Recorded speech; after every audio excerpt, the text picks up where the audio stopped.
আসসালামু আলাইকুম, ভালো আছেন সবাই। এই মুহূর্তে রয়েছে আপনার ঢাকা চট্টগ্রাম মহাসড়কের দাউদকান্দি। তো দাউদকান্দি এখানে আপনার তীব্র জ্যাম জটের সৃষ্টি হয়েছে।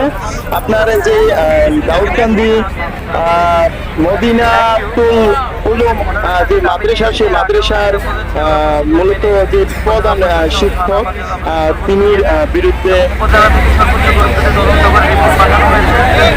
ব্যক্তিগতভাবে আপনাদের সাথে কথা বলেছে, সিদ্ধান্ত যদি এখান থেকে প্রতিষ্ঠা বা অনুসারে পরিণতি দেওয়া যেত, তাহলে আজকে করে দেওয়া যেত। ফলে আমরা রাষ্ট্রের জন্য থাকি, রাষ্ট্রের নিয়মকানুন নিয়ে আমরা ছাত্র বা শিক্ষক বা চাকরি সবাই মিলে নিয়ম মানতে হবে। ব্যক্তিগতভাবে আপনাদের দাবিকে পার্শ্ব করেছি, কথা বলেছে, দেওয়া হয় ফলে তাকেও একটু সময় দেওয়াটা বলে থাকে সমস্যা হবে। এবং স্যার আজকে যেটা আপনাদের আশ্বাস দিয়েছে, আপনাদের সঙ্গে আবারও কথা বলতে আসছে যাতে সিদ্ধান্ত হয় এবং আপনাদের বিষয়ে আমরা বুঝি অনুধাবন করি এবং আমরাও চাই যে নিজের ভিতরে সিদ্ধান্ত হোক। কারণ একদিকে যেমন আপনাদের বিষয় আছে, অন্যদিকে জনগণের ভোগান্তি, সিদ্ধান্ত হবে এটা আছে। তাৎক্ষণিক জানাবেন, আমি আশা করি থানার পক্ষ থেকে আপনাদেরকে সর্বোচ্চ সহযোগিতা করা হবে। ধন্যবাদ। জি স্যার, আমি আপনাদের ডিসিশনকে সম্মান জানাই এবং গত 22 তারিখ থেকে যে আমরা আন্দোলন শুরু করেছি, আপনারা আমাদের সম্মানিত মানুষ, আমি এটা মনে করি আমরা আপনাদেরকে সম্মান দেওয়ার জন্য সর্বদা ভাগ্য। আপনারা আমাদের শিক্ষক সমতুল্য। তো আমি এটাই বলতে চাই, 22 তারিখে আমাদের এই অনুষ্ঠান যেটা বলছি সময় দেওয়ার জন্য আমরা নতুনভাবে কিন্তু সময় দিতে দিতে দিতে দিতে আজকে প্রায় 1 মাস 10 দিন হয়ে গেছে আমরা দিচ্ছি। আমরা লাস্ট আপনাদের কথা, আপনারা সম্মানিত মানুষ, আপনারা বলাতে আমরা সমস্ত ছাত্ররা, শিক্ষার্থীরা এটাতেই আমরা রাজি হয়েছি। ইনশাল্লাহ আমরা আগামী 72 ঘন্টা আপনাদেরকে সময় দিলাম। রবিবারের আগে আমাদের কি একটি রেজাল্ট আপনারা আমাদেরকে জানাবেন, পরিষ্কার হলে কিভাবে করবেন এটা স্যার আপনারা ভালো জানেন, আমাদের চেয়ে খুব ভালো আপনারা জানেন, আমাদের চেয়ে ভালো খুব আপনারা জানেন। আপনারা পড়াশোনার বিষয়ে সমস্ত কিছু হ্যান্ডেল করেন এবং আমাদেরকে যেভাবে আপনারা গাইডলাইন দিচ্ছেন আমরা সেভাবে কিন্তু চলেছি। আমরা এই পর্যায়ে কখন আসতাম না, বাট এই পরিস্থিতি শিকার আমরা যেখানে আসতে হয়েছে। সর্বশেষ আগামী সমস্ত শিক্ষার্থীদেরকে আমি বলতেছি, আগামী 48 ঘন্টা, আগামী 72 ঘন্টা সময় দেওয়া হলো। আগামী 72 ঘন্টার মধ্যে ডিসিশন না মেনে নেন, সেক্ষেত্রে আবার আন্দোলন লাগবে।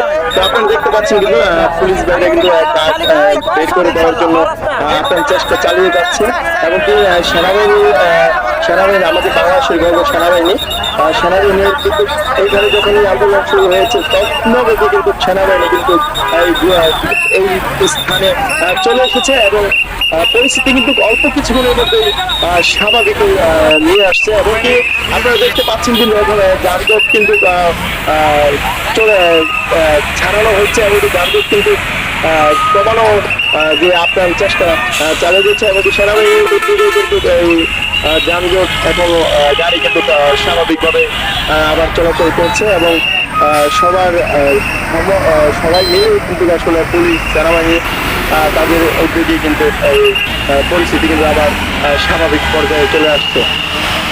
তো আমি আপনাদেরকে দাউদকান্দি থেকে জানাচ্ছিলাম আপনাদেরকে যে আন্দোলনের বিষয়ে বেশ আধা ঘন্টার মতন জ্যামে এখানে ছিল, সবাই আধা ঘন্টার মতন জ্যাম ছিল।